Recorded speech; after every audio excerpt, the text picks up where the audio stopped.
नमस्कार दोस्तों।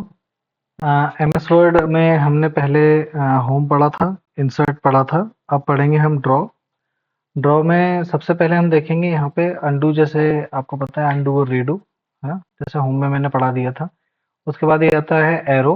अगर कोई ड्राइंग टूल अपने को लेना है, और बेसिकली ये जो है, ये वाला सेक्शन ड्रॉ वाला, ये पूरा की पूरा पेंटिंग को लेके है। और कुछ अगर डॉक्यूमेंट हमको हाथ से ड्रॉ करना है, या कि कोई फाइल का हमको एक फॉर्मेट बनाना है, जैसे आपने लाइनिंग वाली फाइल देखी होगी।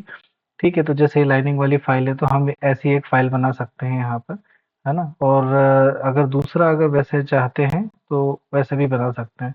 अगर हम इस तरीके से चाहते हैं तो ऐसे भी बना सकते हैं। तो ये बेसिकली उसी चीज़ के लिए यूज़ होता है। ठीक है, और अगर आपको ड्राइंग करनी है तो यहाँ से हम एक ब्रश सेलेक्ट करते हैं। ब्रश सेलेक्ट करने के बाद यहाँ से एक ब्रश करेंगे। अभी फिलहाल ये इस पे है, कंट्रोल इंटर दबा के हम दूसरा पेज ले लेंगे। ठीक है, दूसरा पेज लेके अभी ये होम पे जाना है, ड्रॉ पे जाना है, नन।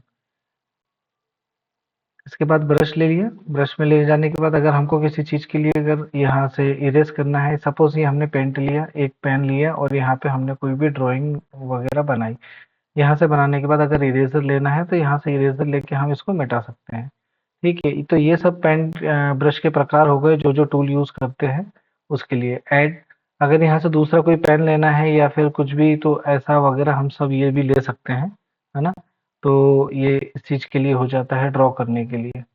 ठीक है, तीसरा रूलर होता है। रूलर अगर ले लिया, अगर किसी चीज की लेंथ नापनी है या कुछ करना है तो उस चीज के लिए ये यूज होता है ना। जो रूलर, ओनली फॉर रूलर।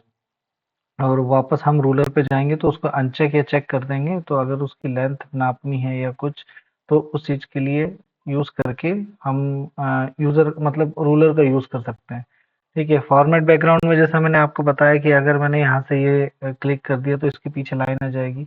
अगर जैसे इसके बीच में और इधर बीच में, इसके बीच में और यहाँ के बीच में अगर कितना डिस्टेंस आ रहा है, तो हम वो 1 इंच को लेके नाप सकते हैं, है ना, रूलर का यूज करके।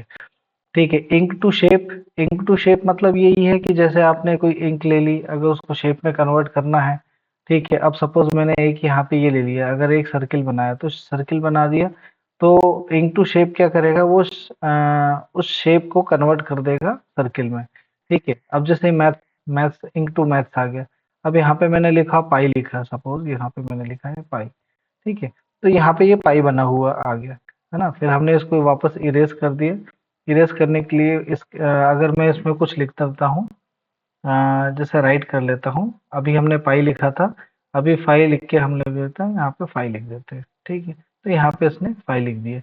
तो ये इस चीज के लिए यूज होता है। Ink to shape, ink to maths हो गया, और ड्राइंग कैनवास हो गया। अगर यहाँ पे अगर आपको ड्राइंग करना है या कैनवास अगर कुछ यूज करना है, तो यहाँ पे कैनवास लेके हम यहाँ यूज कर सकते हैं, है ना। फिलहाल मैं इसको फॉर्मेट बैकग्राउंड को नन कर देता हूँ, और रूलर को भी रूलर पे अनचेक कर देता हूँ, ताकि हमको हमारे जो ड्राइंग कैनवास अगर हमको बनाना है, ये आ गए कैनवास आपके पास, है ना। तो मैं इसको थोड़ा सा जूम आउट कर देता हूँ, तो यहाँ से आपको पता चल जाएगा ये कैनवास आया। अब इस कैनवास में हमने क्या किया है, अगर हमको कुछ ड्राइंग करना है या कुछ करना है, तो यहाँ से पेंट लेके यहाँ से हम कुछ भी एक आर्ट वगैरह बना सकते हैं।